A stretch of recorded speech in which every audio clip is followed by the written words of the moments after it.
Ah, celui qui brille dans cette Coupe du Monde, c'est Kylian Mbappé, une sorte de retour en grâce. Beaucoup de journaux le mettent à sa une aujourd'hui. Libération avec un Kylian en capitaine ad hoc parce que même s'il peut parfois agacer, il fascine à tous les âges à tel point qu'il occupe 80% de l'espace médiatique des Bleus. Le Parisien qui s'attarde sur sa renaissance aux States avec un nouvel état de grâce. Ça faisait un moment qu'on ne l'avait pas vu aussi resplendissant en dehors des terrains. Il est vraiment très souriant. Et puis les légendes du foot qui sont tout simplement fans de lui. Hier, on évoquait Ronaldo R9. Aujourd'hui, c'est Romario qui l'encense. Tout d'abord, je suis fan de Mbappé. C'est l'un des meilleurs joueurs du monde et l'un des 3 principaux joueurs de la compétition après les premiers matchs. Et puis après le Sénégal, Wayne Rooney, aussi consultant sur la BBC, est tombé en admiration. Mbappé est une superstar absolue. Il est absolument incroyable. Il n'y a aucun doute qu'il deviendra le meilleur buteur de l'histoire de la Coupe du Monde lors de ce tournoi. Donc pour le record, évidemment, on va suivre son duel à distance avec Lionel Messi. Mais en attendant, une chose est sûre, il a regagné le cœur des Français. La preuve avec ce sondage Odoxa pour nos confrères du Parisien aujourd'hui en France. Mbappé enregistre 62% de bonne opinion chez les Français. C'est plus 8 points par rapport à septembre 2024. 75% chez les amateurs de foot, plus 10 points. Et il est un bon capitaine des Bleus pour 68% des Français. C'est déjà plus 14 points depuis le début de la Coupe du Monde. Oui, beaucoup de gens ont retourné leur veste. Voilà, donc tous les signes qui montrent que l'affection est retrouvée entre lui et la France en tout cas. Oui, moi, vous avez raison d'utiliser l'expression classique, retourner sa veste. Moi, je pense juste qu'en fait, l'amour, il était là. Il y a eu beaucoup de déceptions parce qu'il y a eu ces histoires au Real Madrid, des conférences de presse ratées avec l'équipe de France. Mais en fait, avec le retour de cette Coupe du Monde, Nabil Djellit, et puis le fait que il soit mis en avant, mais en même temps, il y en a d'autres autour, qui a une combinaison qui joue au foot. Ça me semblait à peu près inévitable. Et maintenant, il n'y a plus qu'à espérer que l'histoire d'amour perdure. Et ces chiffres-là vont cesser d'augmenter en cas de victoire ce soir et puis encore après. Oui, c'est le thermomètre de l'amour, quoi. Là, on est dans une phase qui devient de nouveau passionnelle. Bien sûr. Et je trouve que c'est plutôt une bonne chose parce qu'on a quand même tendance... Alors, je dis pas que nous, on le critique et ailleurs, on nous envie. Enfin, non, mais à la fin, sur Chiringuito, ils étaient durs comme nous. Hein. Oui, mais il y a une partie du Real Madrid qui l'enviait pas sur la fin de saison. Alors, le Real Madrid, là où il joue, mais moi, franchement, quand je me trimballe ailleurs dans le monde, je veux dire, moi, je voyage pas non plus à max, mais quand je fais quelques pays... Non, mais c'est phénoménal. Vous prenez un taxi à New York qui vous parle de Mbappé. Vous dites français, vous dites Mbappé. Donc ça, il faut quand même toujours s'en souvenir. D'autant que moi, j'ai pas du tout envie qu'on finisse par avoir des relations tourmentées avec nos plus grandes stars. Ça a toujours eu lieu. Regardez Thierry Henry, tout le monde a oublié, mais sa fin de carrière, il n'était pas aimé à cause de sa main et de tout ça. Mais je ne sais pas pourquoi on est comme ça, en fait. Parce que je peux vous dire que dans d'autres pays, ils n'ont pas la moitié d'un joueur comme ça. C'est des légendes et ils les adorent. Et nous, je trouve qu'on est dur. Honnêtement, je trouve qu'on est dur. Ne vous énervez pas. Non, mais c'est vrai. Je dis ce que je pense. Après, en fait, c'est comme dire bonjour. Non, on a tellement de bons joueurs maintenant que c'est normal. Mais il te fait gagner, c'est un fournisseur officiel de bonheur. En 2018, on a gagné combien de Coupes du Monde ? Il a quand même pris une place très importante. Alors ensuite, qu'il soit devenu clivant pour certaines questions, ça c'est autre chose. Mais moi, quand je le regarde sur le terrain, pour moi, quand il met le maillot de l'équipe de France, globalement, c'est un phénomène et il fait le job quasiment à chaque fois. Pour moi, en tout cas, ce qui est sûr, Giovanni, vous êtes avec nous, on va en parler avec le plateau. Moi, il y a des choses que j'ai pas aimées chez lui, la fin d'histoire avec le PSG, ce qui s'est passé au Real. Enfin, il restera la personne qui m'a peut-être fait le plus hurler devant un match de foot, que ce soit son déboulé contre l'Argentine ou la demi-volée qu'il met contre l'Argentine en 2022, même si derrière il n'y a pas le titre. Moi, je veux dire, je me souviens très bien de cette demi-volée quand il la met. Je n'ai pas souvenir d'avoir autant hurlé, de m'être autant jeté dans les bras de je ne sais plus qui à la rédac à ce moment-là. Et le côté superstar, vous qui êtes aux États-Unis, vous ne pouvez pas le contester, vous ne voyez que ça, j'imagine. C'est incontestablement la superstar de cette Coupe du Monde avec Lionel Messi. Pour des raisons purement honnêtes, j'ai retiré la veste pour éviter de la retourner, mais moi je m'en cache pas. Il y a beaucoup de choses qui m'agacent parfois chez Kylian Mbappé, que ça soit sur et en dehors du terrain. Mais là où je rejoins totalement Nabil, c'est qu'en fait il y a un Mbappé en club et quand il met le maillot de l'équipe de France, il est stratosphérique en fait. Voilà, il est constamment en mission. C'est un maillot qui le transcende. Son rôle de capitaine, j'étais sceptique, il le remplit à merveille. Je le constate tous les jours avec ses partenaires. Il n'y a rien à dire. Maintenant, de dire que c'est les gens qui sont durs et que lui n'attise jamais le feu, voilà, je ne souscris pas à ça en fait. Non, mais Nabil disait ça, mais nous, après, on peut en débattre par rapport à ça. Le truc aussi, Ambre, c'est que, et je le cite à chaque fois, mais parce que je trouve vraiment que c'était une phrase importante, Pierre Maturana, directeur de la rédaction de SoFoot, qui vient régulièrement, nous avait dit, avant que la Coupe du Monde commence, et si c'était un joueur de grand tournoi. Et finalement, force est de constater que c'est le cas, et de Coupe du Monde en particulier. Et que quand il y a une Coupe du Monde, il est extrêmement fiable, voire plus que fiable, impressionnant. On a le nectar de Kylian Mbappé en Coupe du Monde, c'est vrai. Parce qu'on a toutes ces qualités qu'on peut voir en club, c'est-à-dire être décisif, clutch, réussir à marquer, etc., porter son équipe vers la victoire, tout ça. Mais en même temps, gommer tous les défauts qui ont attisé les critiques. Parce que moi, je ne rejoins pas Nabil sur le fait qu'on lui en met un peu trop plein la tête. Il a souvent attisé lui-même ce feu. Franchement, la liste, elle serait trop longue pour parler de tout, le pivot gang, etc. Même quand il va en zone mixte. J'ai pas dit qu'il fallait tout annuler. Hein. Non, voilà. Mais je n'annule rien de tout ça. Mais ce que je veux dire, c'est que lui, en équipe de France, et sous cette tunique bleu-blanc-rouge, lui gomme tous les défauts et c'est pour ça que je parle vraiment d'avoir le nectar de Kylian Mbappé. J'entends sur le terrain tout ce qu'on lui a reproché, je pense que c'était à juste titre on lui reprochait. Il est très généreux désormais, on le voit même parfois faire des replis, des appels dans le vide, célébrer quand Ousmane Dembélé met une joie sincère quand il met son triplé. Ah ça c'est sûr. Voilà, ça c'est sur le terrain et en dehors du terrain, vous l'avez dit tout à l'heure en amorce de ce sujet, on a l'impression qu'il parle beaucoup moins de lui, beaucoup moins centré, il valorise ses partenaires, il partage le gâteau sur le terrain, mais aussi dans son éloquence en dehors du terrain. C'est tout ce qu'on aime et tout ce qu'on attendait de Kylian Mbappé que je n'espérais pas forcément, franchement, mais bravo à lui parce qu'il répond sur toute la ligne. Et sur le terrain, puisque Ambre en parlait, que ce soit offensivement et défensivement, parce que Ambre l'a souligné, il fait les efforts. Juste sur le plan offensif, au-delà de ses 4 buts, c'est quand même un joueur qui, sur cette Coupe du Monde, se procure énormément d'occasions. C'est le deuxième joueur qui tire le plus dans la surface adverse, qui cadre le plus, et c'est 15 ballons dans le dos de la défense, c'est le deuxième meilleur total. C'est-à-dire que dès qu'il prend la profondeur, c'est danger pour l'adversaire. Et sur le plan défensif, on vous a sélectionné des chiffres parce que oui, il fait les efforts désormais et on a regardé un peu par rapport à d'autres attaquants, il est dans les moyennes.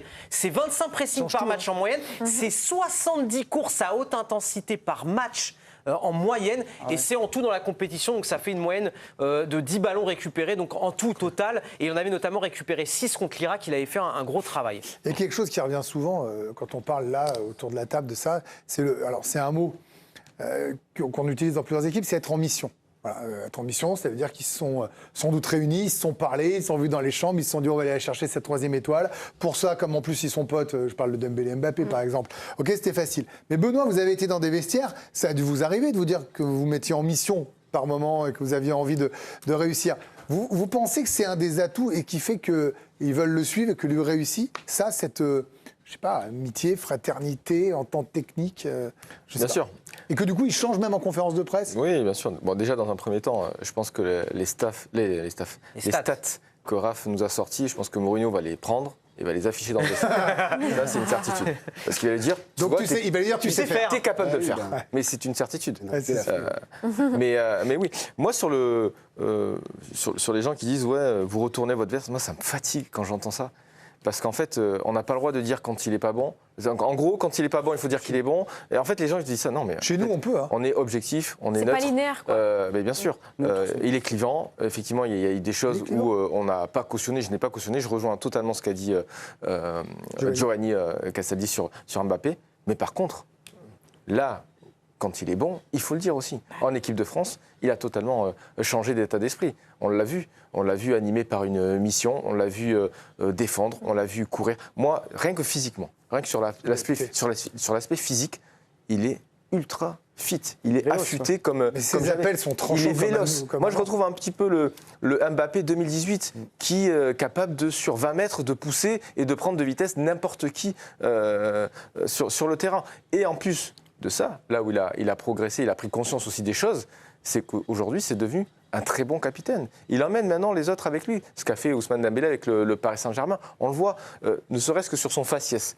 Il est toujours souriant. Il est prêt aussi à donner des passes décisives à Ousmane Dembélé. Quand Dembélé va marquer, il va le voir, il est content. C'est ça, en fait. Oui, la caméra embarquée. Mais totalement. Pardon, la caméra embarquée. Et en fait, aujourd'hui... Le contraste est saisissant depuis l'Euro 24, du coup, sur ça. Le sourire et tout. Mais totalement. Et en fait, c'est ce qu'on attendait de Mbappé en équipe de France. Oui, on était exigeant avec lui parce qu'on savait le talent qu'il avait, on savait le potentiel du joueur et aujourd'hui, il le démontre. Je l'ai gardé pour la fin. Giovanni, vous allez revenir, mais Bruno Salomon est avec nous. Bruno Salomon commente les matchs du PSG ici Paris. Bruno a adoré Mbappé. Je veux dire, le meilleur moment de Mbappé, quand il le commentait, il n'y a pas de débat. Bruno, vous le direz, il l'a kiffé. Et puis Bruno, il n'aimait plus trop son Kylian Mbappé. Bruno, son kiki, lui en voulait un peu. C'est bizarre comme phrase, je vous l'accorde. Bruno, son contexte. Il était, oui. Bruno, Kylian Mbappé était un peu moins en odeur de sainteté avec vous. Il vous agaçait. Est-ce que vous êtes capable, Bruno Salomon, de dire qu'il fait une très grande Coupe du Monde? De dire que enfin Kylian Mbappé est plus mature dans une gestion. C'est-à-dire que moi, le capitanat, j'avais vraiment du mal à le voir en tant que capitaine. Ce que j'ai vu, moi, le match face à la Norvège, sa première mi-temps, les passes qu'il cherche à faire auprès de ses coéquipiers, les encouragements, je ne m'y attendais pas. Pour moi, c'était pas pour lui et ça me surprend de le voir aussi collectif. Pardon, mais ceux qui vont me dire le contraire avant cette compétition, allons, soyons, tu vois, un peu sérieux. On sait très bien comment il était. Personne l'a dit ce soir. Non, ce soir, mais ce que je veux dire par là, c'est que c'est un garçon qui est en train de changer. En plus, c'est sa Coupe du Monde. Quand je veux dire sa Coupe du Monde, c'est qu'il est dans un fonctionnement de joueur nord-américain, dans sa communication, dans tout ce qu'il est. Et donc là, il vient récolter les fruits de ce qu'il est pour le monde entier. Aux États-Unis, c'est une méga superstar. Mes copains de Radio France qui sont sur place me le disent. Tu fais un micro-trottoir avec des Américains, ça te citait qu'un joueur. Mbappé. Parce qu'ils l'ont vu en une du Time. Donc en fait, il vient récolter ce qu'il a. Et après, nous, on est forcé de constater, de voir un joueur qui s'émancipe et qui, sur un tournoi, et j'allais citer Pierre Maturana, j'ai été le jour d'émission, il l'avait dit, c'était un homme de tournoi. Quand il vit toute une saison dans un groupe où il n'est pas forcément qu'avec des gens qu'il aime, il peut être aussi clivant lui-même dans son vestiaire et dans ses supporters. Là, il est avec 26 gars avec qui il a envie d'aller à la guerre, avec qui il va aller chercher une étoile. Et après, il joue aussi pour lui, mais il a compris que jouer pour lui, c'est d'abord jouer collectif. Parce que Giovanni, vous êtes toujours là, hein, j'imagine, du côté de New York. Il n'est pas fou aussi, Kylian Mbappé. Quand bien même, il a compris comment arriver à ses fins et que ça passait par être davantage collectif. Vous voyez, par exemple, sur le terrain, hein, parce que moi, je ne lui demande pas d'être bon en conf de presse et pas bon sur le terrain. Elle passait aussi par une entente avec des mecs qui sont des superstars du foot à côté. Il sait bien que ce n'est pas tout seul. Voilà.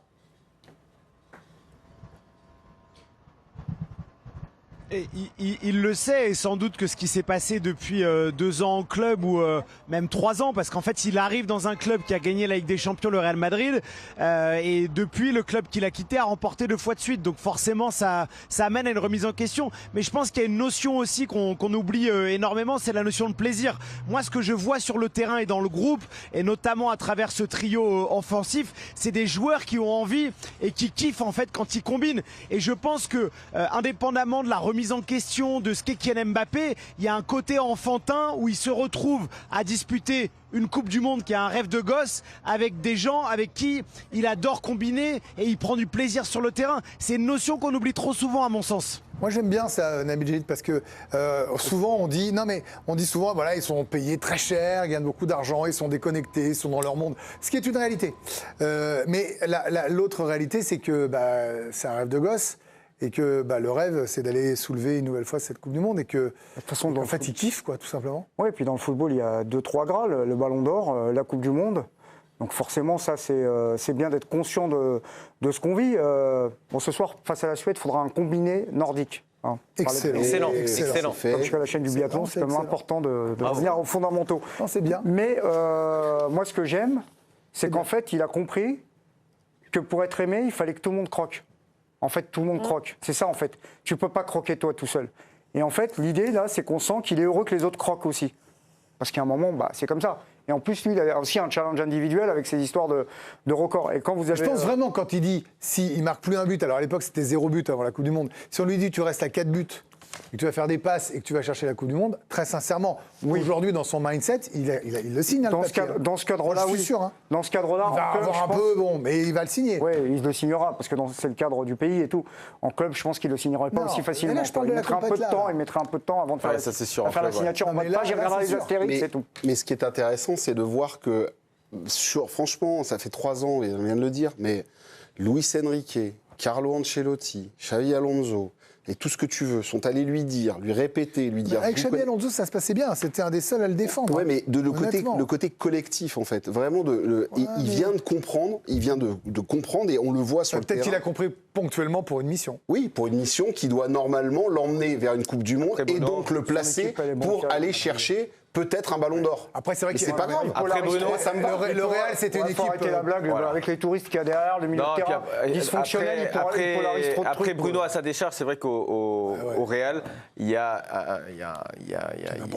au moins 4-5 joueurs avec un ego surdimensionné qui veulent tirer la couverture sur eux. Donc à chaque fois, c'est une guerre d'ego au Real. Donc c'est un peu compliqué. Il y a eu la guerre d'ego finalement en équipe de France quand avec Griezmann, il a fallu en sortir un avec le capitana et tout. On a eu tout ça. Ils ont su gagner ensemble quand même. Là aujourd'hui, Bruno, il y en a un qui est parti. Il pourrait y avoir une guerre d'ego parce qu'il y a des Dembélé qui a gagné des Champions League, il y a Olysée qui est proche de peut-être gagner aussi un ballon d'or, mais malgré tout, ça s'entend bien, ça combine bien et on le voit, ils sont heureux de jouer ensemble. Ça, c'est le principal. Mais après, une lecture française, moi que j'accepte pas, c'est de transposer, copier-coller la situation qu'il a vécue au Paris Saint-Germain au Real en disant que c'est exactement les mêmes mots, les mêmes symptômes. C'est pas du tout la même histoire.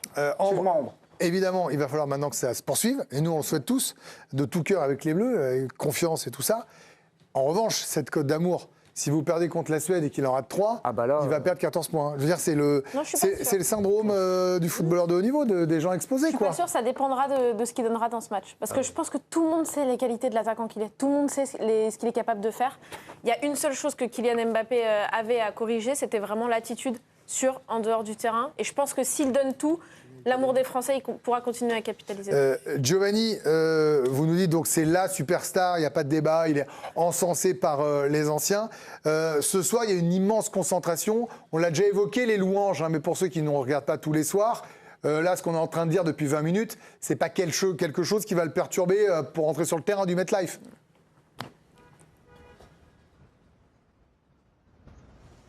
Non, parce que je trouve qu'il est même l'instigateur de tous ses propos. Ça va être difficile. C'est une compétition qui parfois peut être pénible. Il faut souffrir. Même si Kylian Mbappé était très jeune en 2018, il n'a pas oublié bien sûr les matchs face à la Belgique, face à l'Uruguay, face à l'Argentine. Bon, la finale c'était un peu particulier face à la Croatie, mais il sait bien que pour remporter ce type de compétition, il faut accepter de subir, il faut accepter de souffrir. Donc il est vraiment l'investigateur de tout ça. Et il y a un contexte aussi, que ça soit avec Michael Olysée, Ousmane Dembélé, les joueurs du Paris Saint-Germain, je pense à Bradley Barcola, etc., où ils savent qu'en fait t'as rien sans rien et qu'il faut il faut donner ta part au chien et tout est compliqué. Donc là-dessus, je les sens très concernés, très sereins par rapport à ça, très tranquilles, et on le voit dans les matchs, parfois ils souffrent, mais ils ne paniquent jamais en fait. Merci Giovanni de rester avec nous. Là, on va vous offrir 10 000 euros, enfin la possibilité de participer au tirage au sort pour gagner 10 000 euros. Une simple question, très facile. Combien de titres de champion du monde compte la Suède, l'adversaire des Bleus ce soir? Alors les Suédois ne sont pas champions du monde. 0 fois, c'est la réponse 1. Ou 3 fois champions du monde, c'est la réponse 2. Vous envoyez 1 ou 2 par SMS au 7 10